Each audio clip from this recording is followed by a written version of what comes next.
As should be evidenced by the usage of the Find name, this is an update to the original Find 5 that was also a bit of a trailblazer in its own right, as it was one of the first phones to come with a 1080p resolution display.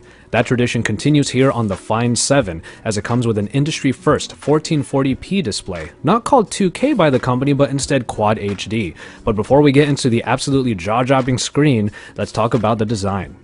The design of the Find 7 follows heavily from the language originally started in the Find 5, which is a wonderfully constructed body with steel elements. In the Find 7, the first thing that was noticed was a much better balanced weight distribution, as while the Find 7 comes a little bit heavier than its predecessor, it feels much nimbler in the hand than we would have expected. The black slate front has the 5.5-inch screen with capacitive keys on the bottom, accompanied underneath by a very attractive LED notification light called the Skyline Notification Light. The shine goes from the very middle of the area and permeates in a curve throughout the bottom of the phone.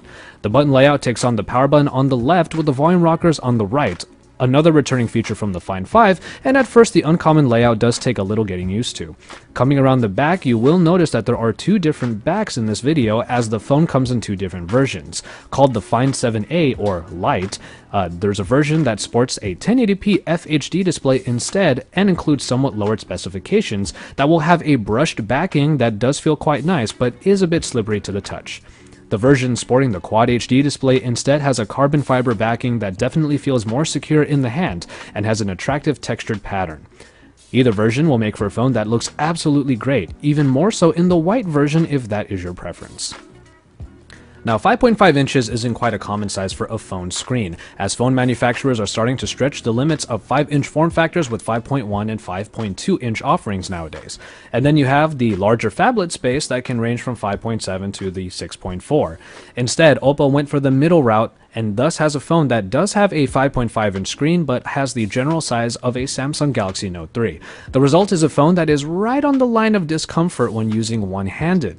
It's nowhere near the discomfort of a full-size phablet, and its form factor, we believe, will gradually feel normal to most users. Though the sides are rather thin, the flatness allows for a good enough grip that things never get out of hand. The screen is one of the biggest stories here with its 2K or Quad HD resolution, coming in at 2560 by 1440 and has the highest pixel density of any device in the world currently at 534 pixels per inch, thus bringing the first display experience of its kind. Differences between this and 1080p resolution screens, which all lead to the same conclusion: the Find 7 is incredibly sharp. But while under a microscope it might be easier to see how much more packed the pixels are, to the general user's eye it's a certainty thus that the viewing experience will be highly enjoyable. Oppo is really showing their display pedigree with the Find 7, and it was honestly one of the most photogenic screens I have had the pleasure to film and photograph. If you already have a great time with 1080p displays, then that will simply just continue here with Oppo's latest. But once again, remember to head to AndroidAuthority.com for an even closer look. Underneath the hood, we get different versions of the Find 7 once again, as the 1080p phone will come with the Snapdragon 800 and the Quad HD Performer will sport the Snapdragon 801 and 3GB of RAM. The Color OS, while not necessarily considered minimalistic in its feature set, actually flew by very smoothly in either version we tested, making this phone sit among its competition in terms of sheer performance. For the most part, the only thing really hindering our speedy experience on the Find 7 was having to hold down the home button to access the recent app screen. And in terms of hardware, Oppo wanted to step their game up even further by offering expandable storage underneath that removable back. And as far as connectivity goes, this is the first Oppo smartphone to handle LTE connections, as it will be made available in every market's version of the phone. That's a big deal for anyone otherwise sick of Oppo's HSDPA connectivity available on previous offerings. But the biggest story in hardware here is definitely in regards to the battery. 3000 mAh might sound pretty normal for the 1440p phone, but Oppo has built in a technology allowing for what is called multi-step constant current charging. Now that all sounds like technical talk, but here's the gist. Oppo claims that the phone can go from 0 to 75% battery life in half an hour. Bottom line is, you're looking at the best-in-class charging speeds of any smartphone. We're excited to put it to the test, but in the end, faster charging time is an exciting prospect indeed. Moving into the camera, we have a 13 megapixel optic package powered by the latest generation Sony Exmor RS sensor. The result is a photography experience that is greatly enhanced but still feels pretty familiar. The app is very much the same ColorOS app from the N1 that includes a lot of different options for your photography experience, including some surprises like the ability to shoot in RAW format, as well as a few returning features like a slow shutter capture.